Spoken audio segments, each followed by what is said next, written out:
The challenge that became legend. The ring was set up in the parking lot of a gym in Los Angeles, a makeshift space under the scorching California sun. The crowd, a mix of fighters, fans and onlookers, jostled to see what promised to be a historic clash.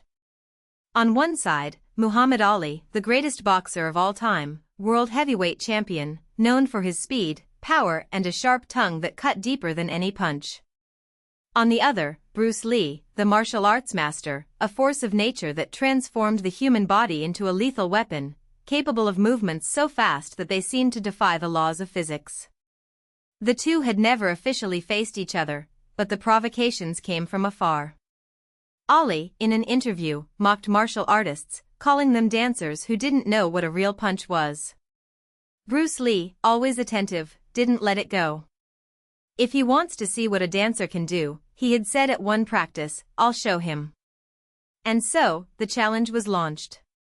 The day of the confrontation arrived without official notice, as if the universe was conspiring to make that moment eternal. There were no judges, no gloves, no rules, just two men, a ring, and the weight of their reputations. Ali entered first, jumping, arms loose, the confident smile of someone who knew he had already conquered the world. Bruce appeared next, barefoot, wearing only sweatpants, his body sculpted with muscles defined like steel cords. His eyes, dark and penetrating, did not blink. So this is the dancer? Ali laughed, rolling his shoulders. I hope you can dance better than you can talk. Bruce didn't smile. There was no need. He knew Ali was trying to provoke him, make him lose control. But control was exactly what Bruce Lee mastered. You talk too much, he said, his voice calm, almost a whisper. I'll show you what happens when a dancer decides to stop dancing. Ali stopped moving for a second, surprised by the coldness of the response. Then, as if remembering who he was, he laughed. All right, Chinese. Let's see if you can take a real punch. He raised his fists, shaking them in the air. I give you the first chance. Swing first. Bruce didn't hesitate. The instant the last syllable left Ali's lips, his body was already in motion. There was no preparation, no warning, not even that second of hesitation that separates thought from action. A blur. A dry crack. And then, before anyone in the audience could blink, Ali was on the floor, eyes wide, his right hand holding his chin as if trying to understand what had happened. Silence took over the place. Nobody had seen the coup. Not even Ali. It was as if Bruce had teleported, as if the punch had come from nowhere. One of the men in the front row, a professional boxer, rubbed his eyes, sure he had imagined it. But Ali was there, on the ground, shaking his head as if trying to clear a fog. Son of a, he muttered, standing up slowly, his knees still wobbly. Bruce took a step back, his arms relaxed at his sides, as if nothing had happened. There was no triumph on his face, just the same calm as before. It was as if he knew from the beginning that this was inevitable.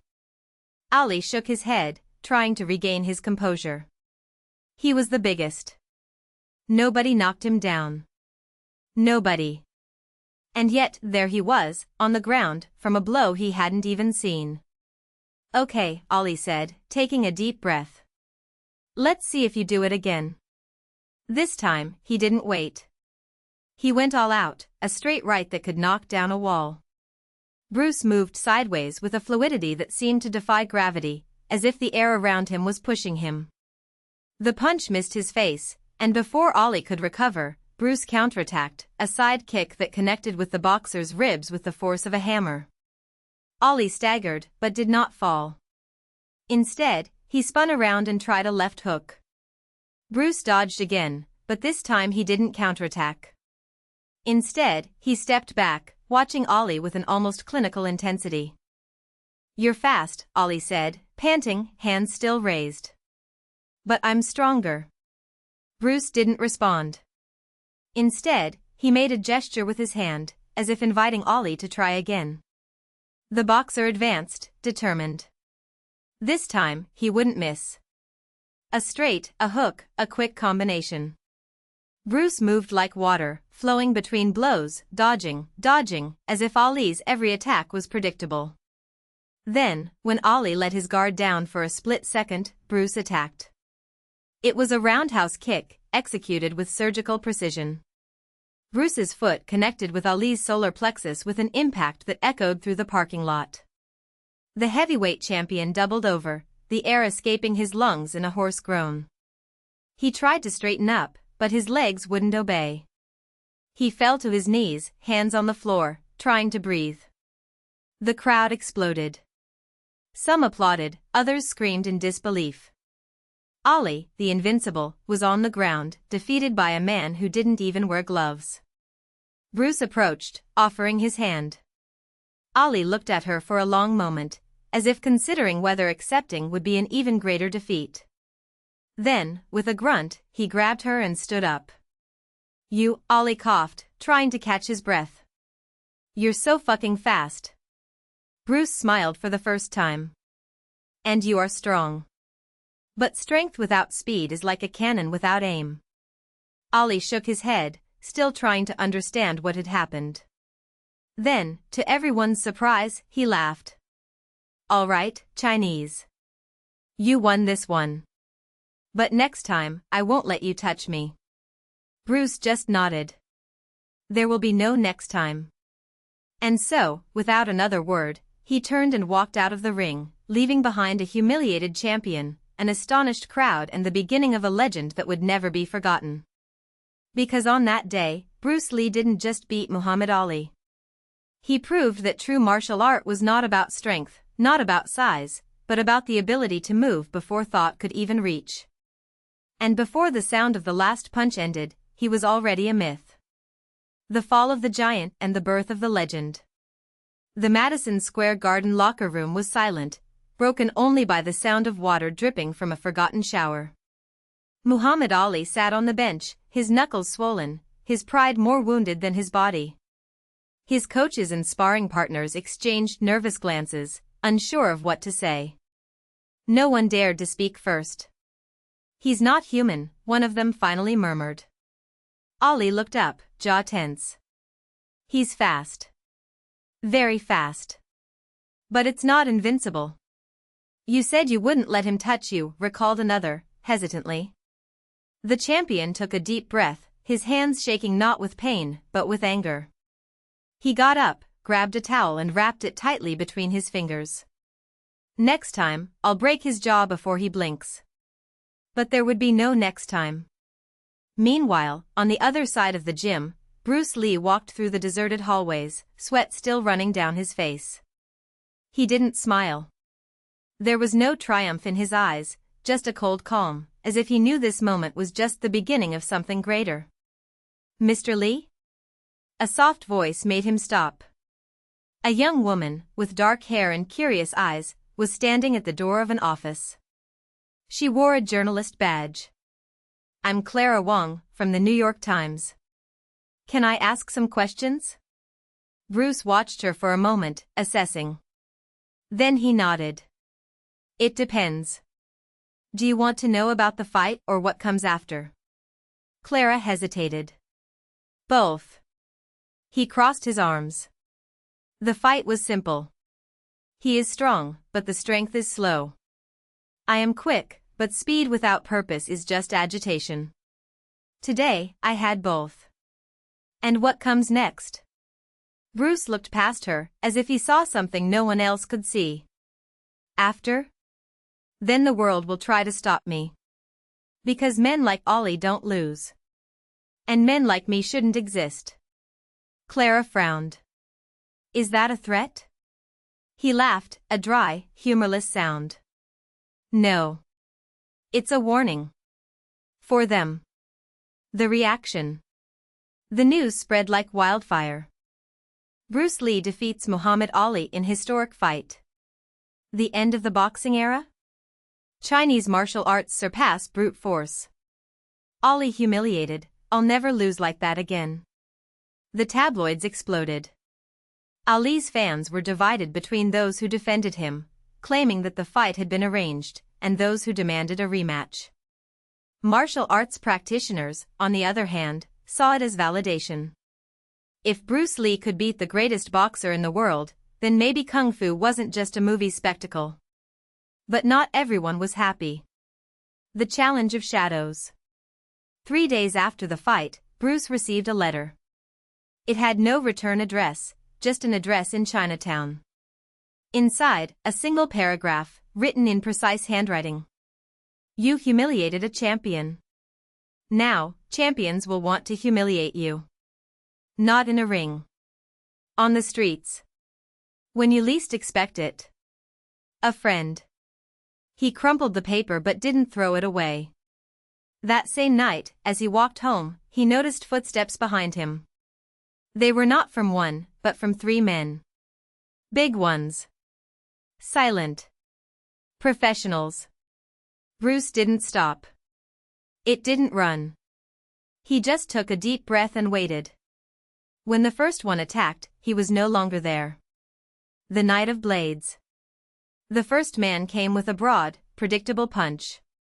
Bruce dodged, spun, and broke his elbow with a sharp blow. The second pulled out a knife. Bruce grabbed his wrist, twisted it, and the blade ended up buried in the attacker's own thigh. The third backed away, pulling out a gun. Enough, he said, his voice hoarse. You're good, but you're not fast enough for a bullet. Bruce didn't move. You are sure? But you won't shoot. Why not? Because if you kill me, you'll never know who sent you. And men like you need answers. The man hesitated. It was enough. Bruce moved forward, disarmed him in one fluid movement, and threw him against the wall. Before he could react, he pressed 2 fingers against her neck, just below her jaw. Who sent you? The man swallowed. I don't know. I only received 1 call. They said you were a threat. For whom? For business. Bruce tightened his grip a little more. What business? The man groaned. Fights. Bets. The underworld doesn't like it when someone blows the odds. Bruce released him, letting him fall to the floor. Then tell your boss I'm not here to ruin anything. I'm here to show the truth. What if he doesn't want to hear it? Bruce smiled, for the first time that night. Then he'll learn the hard way. The price of legend. The following weeks were a dangerous dance. Bruce continued training, but now with a constant guard. He knew it wasn't just underworld goons who wanted him out of the way. There were others, fighters who felt threatened, martial arts masters who saw their style as a betrayal, even some governments who feared what their philosophy might inspire. But he didn't back down. Instead, he opened his own school. Not to teach Kung Fu, but to teach how to think. His students weren't just fighters, they were philosophers, artists, even police officers. He showed them that true strength was not in the muscles, but in the mind. Fear is an illusion, he said. The pain is temporary. But the doubt? Doubt is what destroys you. And then one night came the news he knew would come. Muhammad Ali had challenged Bruce Lee to a rematch. Not in a ring. Not with rules. In an abandoned warehouse, with high stakes and only one winner coming out alive. The Last Dance. The location was an old warehouse in Brooklyn, the walls covered in graffiti, the concrete floor stained with oil and old blood. There he was, surrounded by his men, his wrists bandaged, his eyes cold. This time, it won't be so easy, he said, his voice low. Bruce didn't respond. He just took off his coat and let it fall to the floor. They circled each other, 2 predators sizing up their prey. Ali attacked first, a straight right. Bruce dodged, but the next punch caught him in the shoulder, making him flinch. Ali smiled. It saw? You're not that fast. Bruce didn't say anything. He just breathed, adjusting his posture.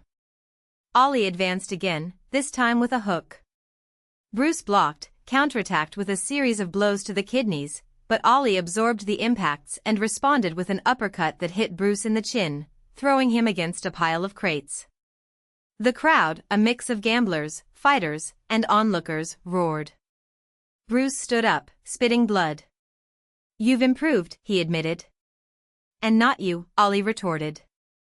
This time, it was Bruce who attacked. He didn't use punches. He didn't use kicks. Used movement. He dodged, spun, made Ollie miss with each blow, as if the air itself was protecting him. And then, when Ollie was tired, when his guard was down for a second, Bruce got it right. Not a punch. One touch. 2 fingers in Ollie's throat, just below his Adam's apple. Not hard enough to hurt, but enough to make the champion stagger, eyes wide with surprise. "What was that?" Ollie gasped. "That," Bruce said, stepping back, "was you losing again?" Ollie tried to attack, but his body didn't respond. He fell to his knees, breathing ragged. "What did you do to me?" Bruce approached, his voice calm. "I didn't do anything. You just forgot to breathe." And then, before anyone could react, he turned and left, leaving behind a defeated champion, a silent crowd, and the certainty that, in that warehouse, something bigger had been decided. The legacy. Bruce Lee never fought again. He didn't need to. His victory was not in the ring, nor in the streets, but in the minds of those who saw him. He proved that true martial art was not about winning, but about understanding. About flowing like water, adapting like wind, being faster than thought. Years later, when the legend had spread throughout the world, when films and books told his story, people still argued, did he really beat Muhammad Ali? The answer was simple. It didn't matter. Because Bruce Lee had already won long before. He had conquered his fear. The doubt. The idea that size and strength were everything. And in the end, that was the only victory that mattered. The legacy, the last lesson. The years passed, and the warehouse where Bruce Lee had faced the giant turned into an improvised temple. Walls covered with photographs, newspaper clippings, and notes in Chinese and English, hastily scribbled on napkins and loose sheets of paper. There, amid the smell of old leather and dried sweat, young fighters gathered to hear the stories of those who had seen him fight. Not the edited versions of the films, not the legends inflated by the media, but the raw reports of those who had been there, of those who had felt the weight of those dark eyes, of that presence that seemed to defy even time. Among them, a man with broad shoulders and scars on his knuckles stood out. His name was Elias Varga, a former MMA champion who had arrived at the warehouse driven by an obsession, to prove that Bruce Lee was not invincible. He had studied every move, every interview, every detail of the few records of the fight against Ali. And he had come to a simple conclusion: Bruce had lied. Not about victory. About what came next. He didn't stop fighting, Elias said, tapping his finger on a yellowed photo of Bruce at a martial arts demonstration in Hong Kong. He just changed the ring. The others laughed in disbelief. But Elijah had proof. Or almost. He had discovered that, in the years following the warehouse confrontation, Bruce Lee had continued training in secret. Not to compete, but to improve something bigger, a system. Something that was not limited to punches and kicks, but that involved the mind, body, and spirit. Something he called Jeet Kune Do, the way of the intercepting fist. And, according to rumors, he had tested this system in real fights, away from the spotlight. He fought Wong Jackman, Elias insisted. It wasn't just a demonstration. It was an execution. The official story said that Bruce had beaten the Chinese challenger in 3 minutes, effortlessly. But Elias had heard from an old kung fu master that the fight had lasted almost 20, and that Bruce had emerged from it with broken ribs. That, in the end, it was not technique or speed that had decided the fight, but something deeper, the ability not to fight. Of letting the opponent exhaust himself in his own fury, of deflecting, absorbing and redirecting energy until the other fell from exhaustion, not from a blow. He won because he let Wong believe he was winning, Elias concluded. Until there was nothing left to win. Elijah's theory spread like wildfire. Some called him envious. Others, visionary. But no one could ignore it. Until, one cold autumn night, he received an invitation. A manila envelope, no return address, slipped under the door of his apartment. Inside, a handwritten note. If you want to know the truth, come to IP Man's old dojo. At midnight. Alone. Elijah went. The dojo was exactly as he had imagined, worn tatami mats, dark wooden walls, the smell of incense mixed with mold. In the center of the room, a figure waited, motionless. It wasn't Bruce Lee. He was an older man, with a marked face and eyes that seemed to see through his skin. You are Elias, said the man, without asking. What do you think you know about Bruce? I know he hasn't stopped fighting, Elias replied, crossing his arms. I know he lied about Wong Jack Man. And I know he left something behind. The old man smiled, a smile that didn't reach his eyes. And what would you do with that something? I would use it. For what? To prove that he wasn't perfect. The old man nodded, as if he had expected exactly that answer. Then, without warning, it attacked. It wasn't a punch. It wasn't a kick. It was a movement so quick that Elias barely saw it, a finger extended, touching his chest, just above his heart. A sharp pain spread through Elijah's body, as if something inside him had been turned off. He fell to his knees, panting. Dim Mak, the old man said, calmly. The touch of death. Bruce learned this from IP Man. But he chose never to use it. Elias tried to get up, but his body didn't respond. Why? Because he understood that true strength is not in destroying, the old man replied. It's not having to destroy it. Elijah felt the world go dark. When he woke up, he was alone in the dojo. The note was gone. But on the mat there was a single word written in blood, or something that looked like blood. Remember. Years later, Elias Varga became a legend in his own right. Not for your victories, but for your defeats. He traveled the world challenging masters of all martial arts, always with the same condition, that they fight without rules, without limits. And, invariably, he lost. But not in the way people expected. He wasn't knocked out. He was not subdued. He would just stop. In the middle of the fight, something in him shut down. His muscles relaxed, his breathing calmed, and he looked at his opponent as if to say, now do you understand?